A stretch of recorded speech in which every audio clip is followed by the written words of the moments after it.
فلسطینیوں کی مسلح جدوجہد اور غامدِ صاحب۔ پہلا منظر، تاریخ ہے 19 اپریل 1943 اور مقام ہے وارسا، پولینڈ۔ جرمن افواج پولینڈ پر قبضہ کر چکی ہیں اور وارسا شہر کے یہودی اپنی بستیوں میں محبوس ہو کر رہ گئے ہیں۔ یہ وہ دن تھا جب جرمن فوج اور پولیس یہودی بستی میں اس نیت سے داخل ہوئی کہ یہودیوں کو وہاں سے نکال باہر کیا جائے، تاہم بستی کے اندر موجود یہودیوں نے جرمنوں کے خلاف مسلح مزاحمت کی۔ یہ دوسری جنگ عظیم کے دوران یہودیوں کی سب سے بڑی بغاوت تھی، تاہم اس بغاوت کا وہی نتیجہ نکلا جو عموماً ایسی بغاوتوں کا نکلتا ہے۔ ایک ماہ کے اندر ہی جرمنوں نے بغاوت کو بے رحمی سے کچل دیا اور یہودی بستی میں زندہ بچ جانے والوں کو پولینڈ سے باہر قائم کردہ حراستی کیمپوں اور عقوبت خانوں میں منتقل کر دیا۔ اس پورے عمل میں لگ بھگ 7,000 یہودی مارے گئے، جبکہ لڑائی کے اختتام پر تقریباً اتنی ہی تعداد میں یہودیوں کو پولیس نے دھر لیا اور پھر انہیں شہر سے باہر لے جا کر قتل کر دیا۔ یعنی کل ملا کر تقریباً 13 سے 14,000 لوگ مارے گئے، جن میں سے نصف کو جرمن پولیس نے زندہ جلایا یا پھر وہ دم گھٹنے سے مر گئے۔ یہی نہیں بلکہ اس بغاوت کے بعد جرمن خفیہ پولیس نے مزید 42,000 یہودیوں کو پکڑ کر جبری مشقت کے کیمپوں اور حراستی مراکز میں بھیج دیا، جہاں ان میں سے زیادہ تر لوگوں کو 2 دن تک مسلسل گولیاں مار کر ختم کر دیا گیا۔ دوسرا منظر، وقت ہے 21ویں صدی کا اور مقام ہے اسرائیل اور فلسطینی اتھارٹی کے چند علاقے۔ اسرائیلی فوج گزشتہ 75 برس سے فلسطینی علاقوں پر قابض ہے اور فلسطینی اپنے ہی علاقوں میں محبوس ہیں۔ اقوام متحدہ کے زیرِ ادارے اوکا کے اعداد و شمار کے مطابق گزشتہ 15 برس میں اسرائیلی فوج نے 6,407 فلسطینیوں کو شہید کیا، جبکہ فلسطینیوں نے اس دوران 308 اسرائیلیوں کو ہلاک کیا۔ یاد رہے کہ بین الاقوامی قانون کے مطابق اسرائیلی قبضہ سراسر ناجائز اور غیر قانونی ہے، اور اقوام متحدہ کی جنرل اسمبلی کی قرارداد کے تحت جو نمیبیا کے ضمن میں منظور کی گئی تھی، محکوم عوام کو قابض فوج کے خلاف ہر طرح کی مزاحمت کرنے کا پورا حق حاصل ہے، بشمول مسلح جدوجہد۔ فلسطینیوں کا اپنے علاقوں میں وہی حال ہے جو یہودیوں کا نازی جرمنی میں تھا۔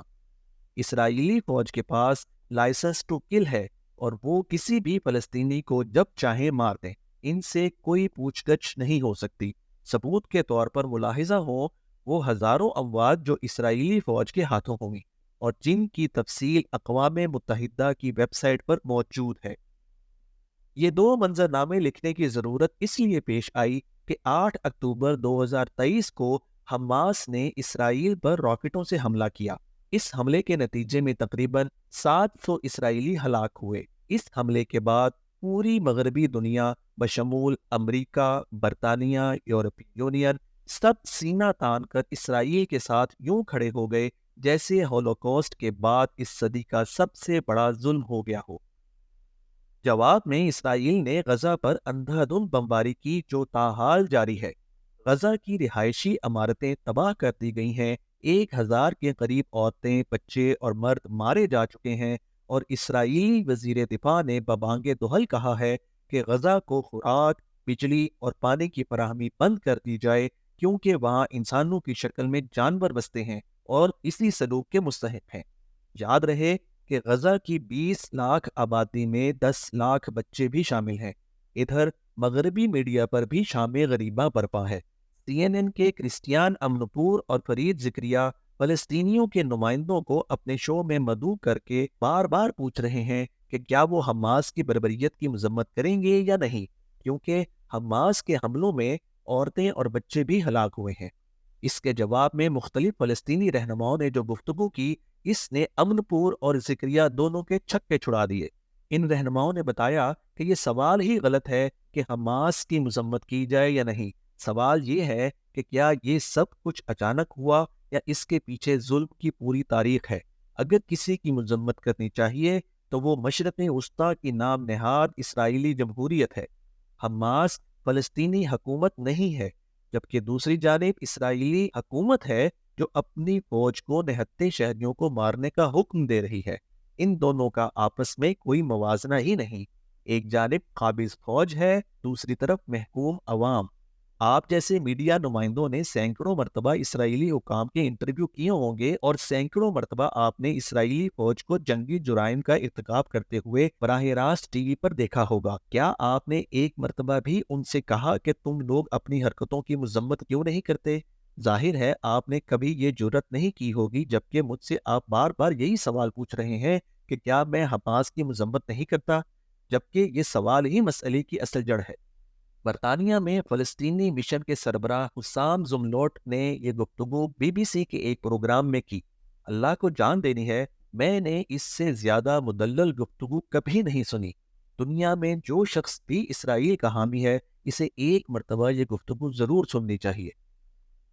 سچ پوچھیں تو مجھے مغربی حکومتوں اور میڈیا کے رویے پر کوئی حیرانی نہیں ہوئی۔ مجھے گلہ تو اپنوں سے ہے۔ مثلاً جاوید غامدی صاحب، جن کا میں بے حد احترام کرتا ہوں، نے فلسطینیوں کی مسلح مزاحمت کو غلط قرار دے کر کہا کہ انہیں صرف سیاسی جدوجہد کا حق حاصل ہے۔ ان کے دلائل کی عمارت اس بنیاد پر کھڑی ہے کہ مسلح جدوجہد سے انہیں ماضی میں بھی کچھ حاصل نہیں ہوا، اور اب بھی زیادہ نقصان فلسطینیوں کا ہی ہوگا۔ میرا غامدی صاحب سے سوال یہ ہے کہ فلسطینیوں نے سیاسی اور قانونی جدوجہد کے تمام طریقے آزما کر دیکھ لیے۔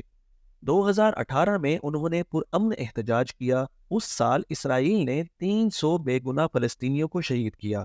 اس قوم کی زمین پر اسرائیلی ریاست نے بزور طاقت قبضہ کر رکھا ہو، انہیں اپنے گھروں سے بے دخل کر دیا ہو، آئے دن ان کے بچے مارے جاتے ہوں، اس قوم کے پاس کون سا ایسا طریقہ ہے جس سے وہ اسرائیلی ظلم و ستم سے نجات حاصل کر پائیں گے؟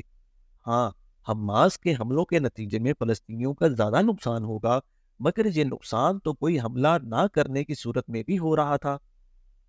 وارسا کے جس گیٹو میں یہودیوں نے نازی جرمنی کے خلاف بغاوت کی تھی، انہیں اچھی طرح علم تھا کہ اس کا انجام کیا ہوگا، مگر انہوں نے کہا کہ کم از کم اپنی موت کے وقت کا تعین وہ خود کریں گے۔